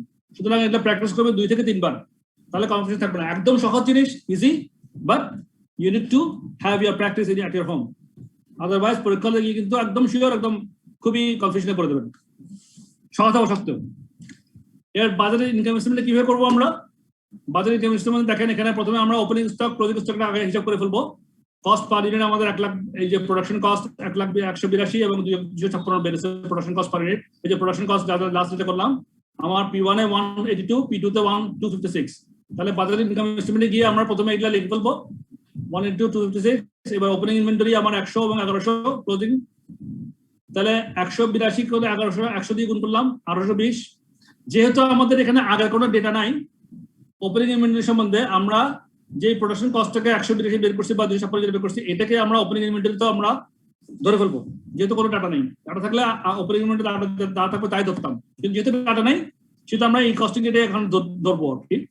তাহলে 100 ইন্টু 182, তাহলে ওপেনিং স্টক, আর 1100 ইন্টু 182 2,000, 2,20,000। ঠিক এটাও 50 কে 256 দিয়ে গুণ করলাম 12,800, 12,800 ওপেনিং ক্লোজিং ইনভেন্টরি পেয়ে গেলাম। এবার ইনকাম স্টেটমেন্টে চলে আসলাম। সেলস সেলস এর ইনকাম যা বের করছি তাই, আমরা যে সেলস বাদে যা পাচ্ছি তাই, 11,50,000 যোগ 3 লাখ 14,50,000 ওপেনিং ইনভেন্টরি 18,020 18,200, তারপরে সেলস ওপেনিং ইনভেন্টরি, তারপরে এখন কস্ট অফ গুডস সোল্ড বের করছি। তাহলে কস্ট অফ গুডস সোল্ড বের করতে কি করতে হবে? Opening inventory plus cost of production minus closing inventory, তাই না? জি স্যার। তাহলে opening inventory 12,500, cost of production 1,092 আমরা বের করছি এখান থেকে, এই যে 10,92,000 টাকা P1। তাহলে ওপেনিং ইনভেন্টরি 18,200 যোগ কস্ট অফ প্রোডাকশন 10,92,000 যোগ করলাম, করে ক্লোজিং ইনভেন্টরি কি রাখতে চাই 2,20,200 লিখলাম, বিয়োগ করলে আমরা cost of production cost of sales, এই যে সেলস করলাম 11,50,000 টাকা, এটার কস্ট অফ প্রোডাকশন ছিল 9,10,000 টাকা। তাহলে 11,50,000 থেকে 9,10,000 বিয়োগ করলে 2,40,000 টাকা কস্ট পেড বেড়ে যাবে। স্যার কস্ট পার ইউনিট 182 টাকা দেয়া আছে স্যার, এটা বই না না দেওয়া নাই, এই যে আমরা সবগুলো হিসাব করলাম না, হিসাব করে আমরা কস্ট অফ প্রোডাকশন যখন করব ওই ডাইরেক্ট মেটেরিয়াল লিখবো, ডাইরেক্ট লেবার লিখবো, ডাইরেক্ট এই যে আমি দেখাচ্ছি আপনাদের স্ক্রিনে, ডাইরেক্ট মেটেরিয়াল লিখছি XY, ডাইরেক্ট লেবার লিখলাম, ডাইরেক্ট মেশিন লিখলাম, প্রোডাকশন ওভারহেড সব লিখে টোটাল হলো আমার 10,92,000, 6,000 দিয়ে 10,92,000 ভাগ করলে 1,182 টাকা হয় per unit production cost per unit, সেটাই। তারপরে আমরা এখানে গ্রস প্রফিট পেয়ে গেলাম, P1 পেলাম, P2 পেলাম, যোগ করে টোটাল আমার 2,84,000 হলো। এখান থেকে আমরা নেট প্রফিট করার জন্য ওই যে অ্যাডমিনিস্ট্রেশন মার্কেটিং কস্ট 2,50,000 বলা ছিল প্রশ্নে, সেটাকে বাদ দিলে নেট প্রফিটটা পেয়ে গেলাম 59 টাকা। ক্লিয়ার? এরপরে আস্তে মাস্টার বাজার 8টা পার্ট, ইনকাম স্টেটমেন্ট হয়ে গেল, ব্যালেন্স শিট। ব্যালেন্স শিটের মধ্যে কি আছে আমাদের আগের বছর যে ব্যালেন্স শিট দেওয়া ছিল, প্রশ্নটা আপনাদের সামনে আছে না বইটা? জি স্যার। হ্যাঁ, ওখানে ওটার সঙ্গে এটা চেঞ্জ আসবে, আমি প্রথমে বলেছিলাম প্রশ্নটা চোখের সামনে থাকলে সুবিধা হয়। যাক, এখানে ওপেনিং অ্যাসেট দেখেন, এখন প্রশ্ন দেখেন, ওপেনিং অ্যাসেট ছিল আমার 11,91,000 ছিল, ওপেনিং নেট অ্যাসেট ছিল, ওটার সঙ্গে আমার বাজারের নেট প্রফিট যোগ হবে 59,000, তাহলে 12,50,000 হবে আমার ক্লোজিং নেট অ্যাসেট। বুঝি না স্যার অ্যাসেটের সাথে প্রফিট কেন যোগ হবে? অ্যাসেটের সাথে ওপেনিং নেট অ্যাসেট দেওয়া আছে, ওপেনিং নেট অ্যাসেট মানে হচ্ছে ক্যাপিটাল, নেট অ্যাসেট কথাটা বুঝিয়েন, not asset. Opening net asset, net অ্যাসেটটা কিভাবে আসছে? অ্যাসেট থেকে লাইবিলিটি বিয়োগ করার পরে যেটা থাকে সেটা হচ্ছে ক্যাপিটাল অ্যামাউন্ট, ঠিক আছে না? তাহলে সেটার সঙ্গে আমার প্রফিট, এই বছর যে প্রফিট যোগ হয়ে যাবে না আমার নেট প্রফিটটা, ইনকাম জি স্যার যোগ হয়ে গেলে আমার ক্লোজিংটা পে করলাম 12,50,000। এবার আসেন, আমার নন কারেন্ট অ্যাসেট বাড়বে, মানে ফিক্সড অ্যাসেট বাড়বে 40,000, closing inventory has been calculated in budget and budget analysis. হ্যাঁ, ক্লোজিং হচ্ছে কি ফিনিশ গুডস 2,13,000, এটাও আমরা হিসাব করছি। ফিনিশ গুডসে আপনি ফিনিশ গুডসে হিসাব করলে দেখবেন যে ফিনিশ গুডসে আপনি 2,13,000 টাকা আসে, বুঝছেন? হিসাবটা দেখা দিতে পারলে খুব সুবিধা হতো। ক্লোজিং হ্যাঁ,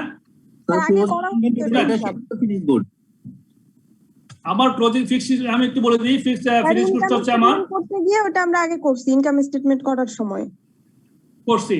তাহলে আমার P1 এ ছিল কত 1100 ইউনিটের জন্য 182 করে, আর ক্লোজিং স্টক কত টাকা, আর P2 তে 256 টাকা করে 100 ইউনিটের জন্য, এই ধরনের যোগ করলে 2,13,000 হবে। র ম্যাটেরিয়াল ঠিক একই রকম হবে, 6,000 কেজি 2 টাকা করে P1 একটা, আর একটা থেকে আপনার 5 টাকা করে কত কেজি জানি, সব মিলে যোগ করলে 17,000 টাকা একটা ক্লোজিং স্টক টোটাল। তাহলে একটা ফিনিশ গুডস একটা র ম্যাটেরিয়াল যোগ করলে 2,30,000 পেয়ে যাবে না। এরপরে ক্যাশ, এই জিনিসটা হচ্ছে আপনাদের বোঝার বিষয়। হ্যাঁ, আমার ব্যালেন্স শিটের মধ্যে আগের বছর প্রথম ব্যালেন্স শিট দেওয়া আছে, ক্যাশ ব্যালেন্স দেওয়া ছিল 25,000 টাকা, ঠিক না? জি স্যার। ওটার সঙ্গে আমার প্রফিট করলাম, এই বছর যে প্রফিট করলাম সেটা যোগ হয়ে যাবে, প্রফিট ইনকাম, তাহলে আমার ক্যাশ বাড়বে, তাহলে 29,000 টাকা যোগ হয়ে যাবে। এরপরে আমি খরচ করব, নন কারেন্ট অ্যাসেট পারচেজ করবো, ওখানে 40,000 টাকা চলে যাবে, তো চলে গেল। এরপরে আমার স্যার ফিনিশ গুডটা একটু বুঝতে পারি না স্যার, একটু স্যার ফিনিশ গুড এবং র ম্যাটেরিয়ালস এটা স্যার একটু বুঝতে পারি না আর কি স্যার। এই যে ফিনিশ গুডসটা আমি যে P1 এর ফিনিশ গুডস কত হিসাব করছিলাম 1100 ইউনিট, আমার প্রশ্নে বলা আছে ইনভেন্টরিতে 1100 ইউনিট আমি ক্লোজিং স্টক রাখতে চাই ফিনিশ প্রোডাক্টের P1, তাহলে 1100 ইউনিটের দাম 182 টাকা করে হলে কত টাকা, সেটার সঙ্গে P2 টা রাখতে চাই 100 ইউনিট 256 টাকা কত টাকা, তাহলে 1100 ইউনিট 182 টাকা যোগ 100 ইউনিট 256 টাকা করে এই দুটো যোগ করলে 2,13,000 টাকা হবে। বুঝছেন নাকি বুঝেন নাই? স্যার একটু আরেকবার একটু ধরতে পারিনি। আর একটু ইনকাম স্টেটমেন্টে কি আমাকে দেখায় দেন স্যার। স্যার ইনকাম স্টেটমেন্টটা একটু দেখাই দিলেই হয়ে যাবে। একটু উপরে গিয়ে স্যার ইনকাম স্টেটমেন্টটা দেখানো আছে, ওটা একটু দেখেন।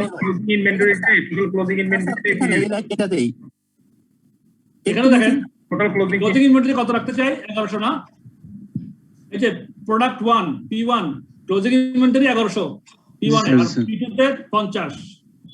হ্যাঁ, তাহলে P1 1100 টাকা হইলে ভ্যালু করেন 182 টাকা করে কত প্রোডাকশন কস্ট 182 টাকা পার ইউনিট, তাহলে 1100 গুণ 182 করুন তো আপনি প্রশ্ন কত করেন? জি স্যার 200 লাখ এখানে বলাই আছে আপনি গুণ করতে হবে না, 2,02,00,000 কে যোগ 12,800 যোগ করে 2,13,000 হাজার রাখেন। ওকে স্যার, নিচে যখন আমরা করে 2,02,000 আর 12,800 যোগ করলে 13,000 হবে, এই 2,13,000।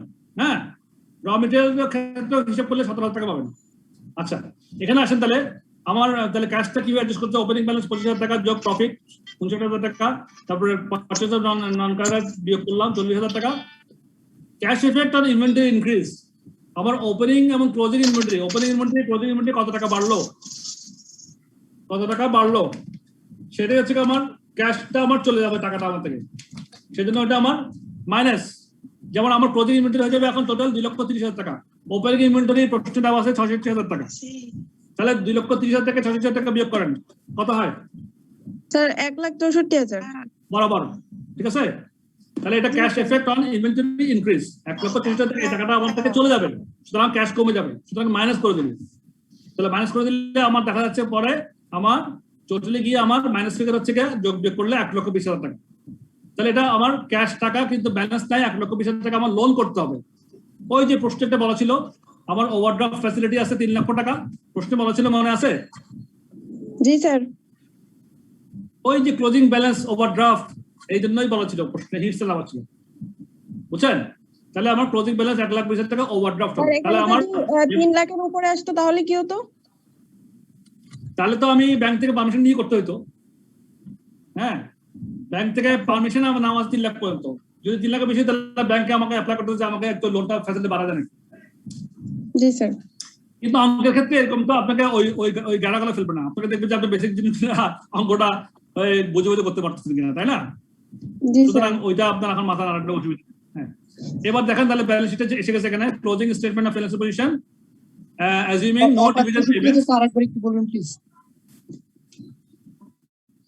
বলেন, আমার বলেন। 1,64,000 আসলে কিভাবে একটু বলুন। এই যে আমার তাহলে ক্লোজিং ইনভেন্টরি হচ্ছে 2,30,000 টাকা, এটা বুঝছেন? জি স্যার। হ্যাঁ, প্রশ্ন দেখেন ওপেনিং ইনভেন্টরি কত টাকা লেখা আছে? 66,000 টাকা লেখা আছে। হ্যাঁ, তাহলে 2,30,000 থেকে 66,000 বাদ দিলে 1,64,000 টাকা হয়। এই যে 1,64,000 টাকা আমার ইনভেন্টরি ইনক্রিজ হইলো, তো আমাকে টাকা খরচ করতেছে না? জি স্যার। তো আমার টাকা ক্যাশ টাকা চলে গেল, শুধু এটা মাইনাস করে দিলাম 166। এটা হচ্ছে এই জন্য cash effect of inventory increase. আচ্ছা ঠিক আছে। তাহলে আমি ক্যাশটা হিসাব করলাম 1,20,000 টাকা আমার ওভারড্রাফট নিতে হবে। এরপর আমি ব্যালেন্স শিটে সাথে দিলাম নন কারেন্ট অ্যাসেট আমার 9,90,000 টাকা, যেহেতু আগে 9,50,000 ছিল, পরে 40,000 বাড়লো 9,90,000। Inventory 2,30,000, trade receivable 2,60,000, total 4,90,000, bank overdraft 120, trade receivables 86,000। এগুলো আগের মতো প্রশ্ন দেওয়া আছে, তাই আমার ট্রেড রিসিভেবল চেঞ্জ হচ্ছে না, ট্রেড পেয়েবল চেঞ্জ হয় নাই, শর্ট টার্ম লাইবিলিটি চেঞ্জ হয়নি। চেঞ্জ হচ্ছে কি ব্যাংক ওভারড্রাফট আমার চেঞ্জ গেছে, এখানে ক্যাশ ছিল 50,000 টাকা, ওটা নাই এখন, বরং উল্টা আমার এখানে লাইবিলিটি গেছে ব্যাংক ওভারড্রাফট 1,20,000 টাকা। তাহলে মোট হচ্ছে কি আমার 2,30,000। এরপরে আমি কারেন্ট অ্যাসেট থেকে কারেন্ট লাইবিলিটি বাদ দিলাম, বাদ দেওয়ার পর 2,60,000 নেট কারেন্ট অ্যাসেট পেলাম।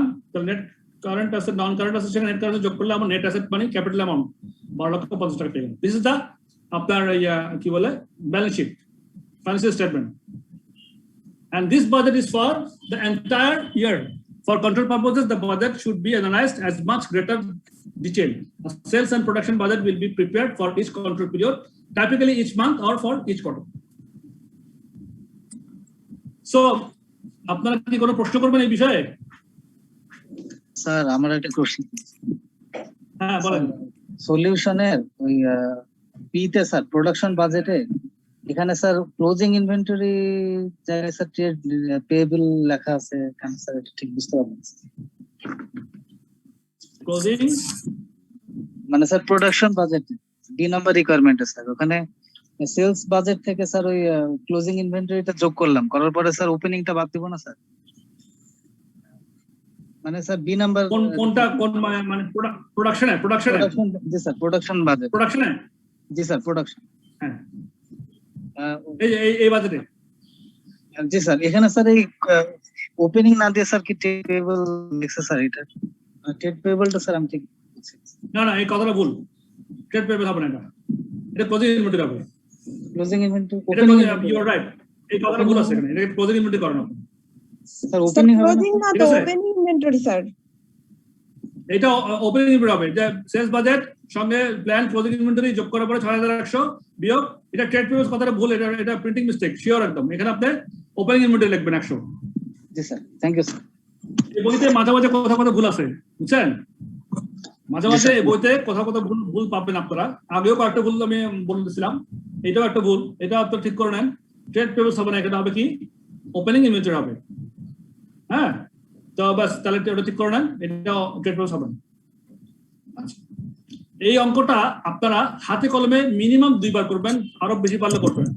স্যার আমার একটা কোশ্চেন ছিল স্যার। জি শিওর স্যার র মেটেরিয়াল 17000 এটা একটু যদি বুঝাই দিতেন। র মেটেরিয়াল 17000 যে ক্লোজিং ইনভেন্টরিতে যেটা পেয়েছি সেটা? জি স্যার। এই যে দেখেন র মেটেরিয়াল পারচেজ দেখেন আমাদের র মেটেরিয়ালটা পারচেজ তো দেখালে বুঝবেন আপনি।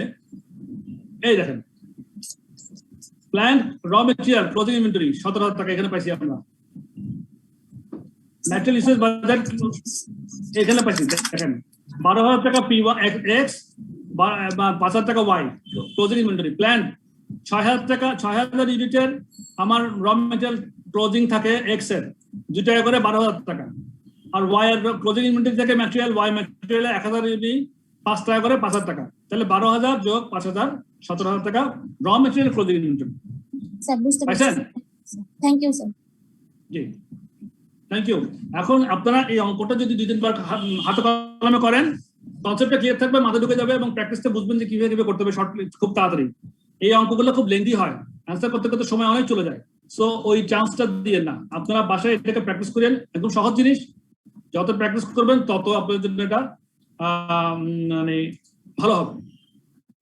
আপনারা ইজিলি এটাকে কন্ট্রোল নিয়ে আসতে পারবেন। ঠিক আছে, তো আজকে একটু থাক। I hope you have enjoyed the class. এবং আগামী কালকে কি আমাদের কোনো ক্লাস হবে না? আগামী কালকে কেন, কি অসুবিধা হলে? বন্ধ হবে না বন্ধের দিন? আই এম নট শিওর, কালকে তো বন্ধের দিন। আই এম নট শিওর, শুক্রবার শনিবার তো ক্লাস হবে না আপনার, তাই না? আপনাদেরকে মেসেজ দিয়ে দিবে, আমার কথা না মেসেজ দিয়ে দিবে। মেসেজ যদি দেয় তাহলে করলেন, সবাই তো বাসায় আছেন, আর ক্লাস তো করতে সুবিধা আমার মনে হয়। জি বুঝি নেই। আর কালকে অফিসে স্যার ওই যে জিয়া স্যার যে F1 ক্লাস নেয়, স্যার বলছে কালকে ক্লাস হবে না। ও আচ্ছা আচ্ছা, ঠিক আছে, তাহলে সবাই ভালো থাকেন। হ্যাঁ, এবং এটা প্র্যাকটিস করবেন এবং ওই শর্ট নোটগুলো নিয়ে নেবেন, যেগুলো বললাম জিরো বেস বাজেটিং, এবিবি, ওগুলো শর্ট নোটগুলো নিয়ে রাখবেন। আর অঙ্কগুলো করবেন, 2-3 বার প্র্যাকটিস করলে এই চ্যাপ্টারটা হয়ে যাবে আপনার, কোনো ঝামেলা নেই ইনশাআল্লাহ। তো থ্যাংক ইউ, সবাই ভালো থাকেন, আমার জন্য দোয়া করবেন, আমি আপনাদের সবার জন্য দোয়া করি। ভালো থাকেন স্যার। অগ্রিম স্যার, অগ্রিম কেন, এখনো দিন বাকি আছে মনে হয়, আর দেখা হবে আপনার সঙ্গে।